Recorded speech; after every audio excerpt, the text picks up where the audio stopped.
A gente volta para Brasília.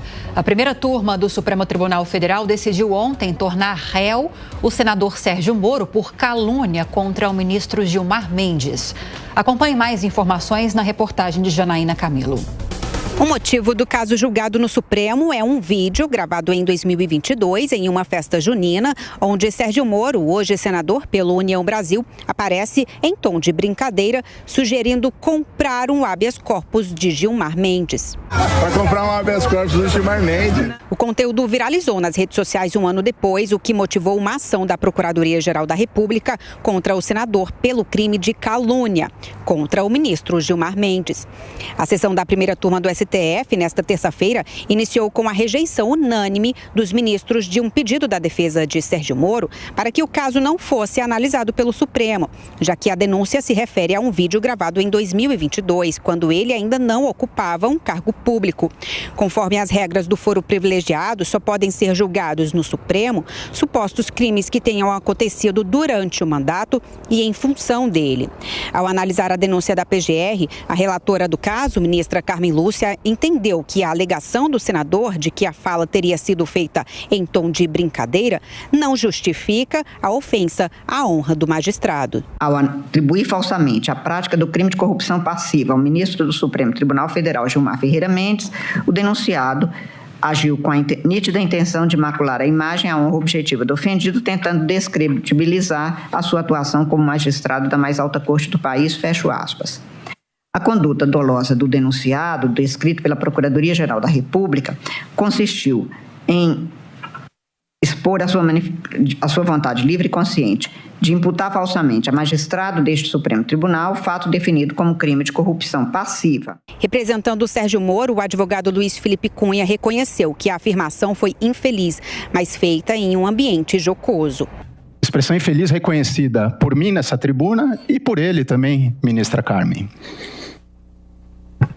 Num ambiente jocoso, num ambiente de festa junina, em data incerta, de acordo com a denúncia apresentada, meu cliente fez uma brincadeira falando sobre a eventual compra da liberdade dele caso ele fosse preso naquela circunstância de uma prenda, de uma brincadeira de festa junina.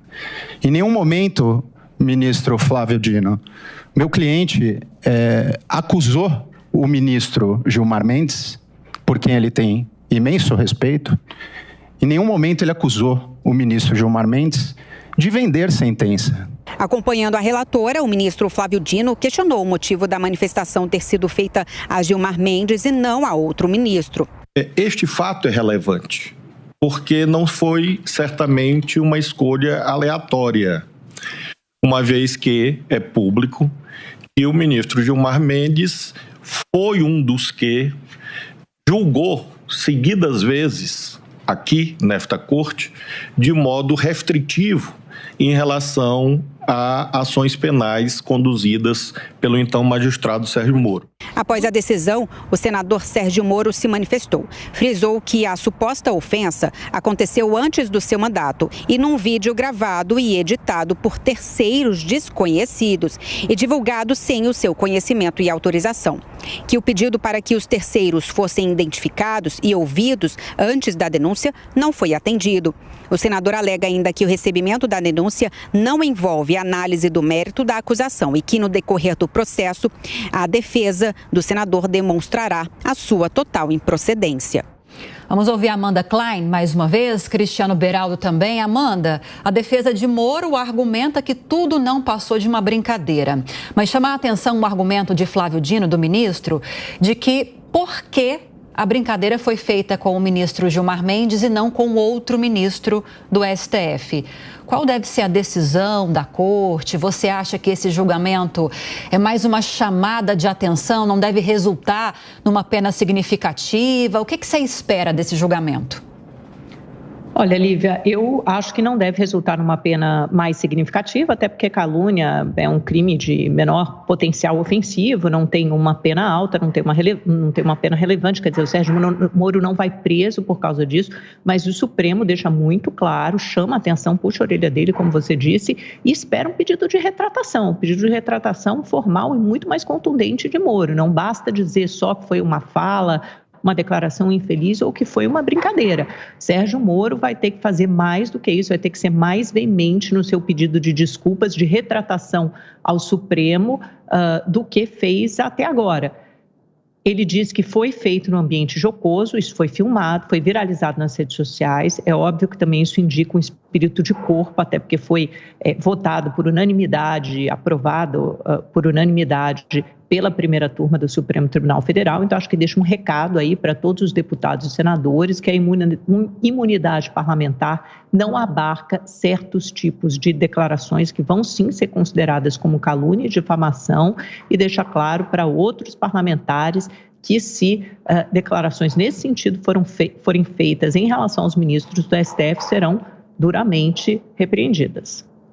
Mas eu acho assustador que uma Corte Suprema, a mesma que está descriminalizando ou está disposta a descriminalizar o uso de drogas, quer criminalizar a piada.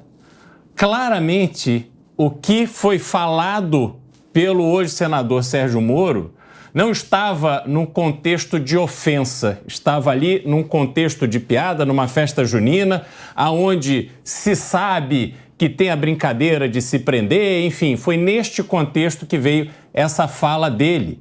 E se tomarmos como exemplo o que o Supremo Tribunal Federal está fazendo com o senador Sérgio Moro, então veremos nos estádios as mães dos juízes, dos jogadores, dos técnicos sendo ofendidas, e isso tudo vai virar uma calúnia. Os portugueses poderão se levantar contra os brasileiros que fazem piadas com português, e por aí vai, e acabou a graça do Brasil. Esse é o grande problema que a gente está vivendo hoje.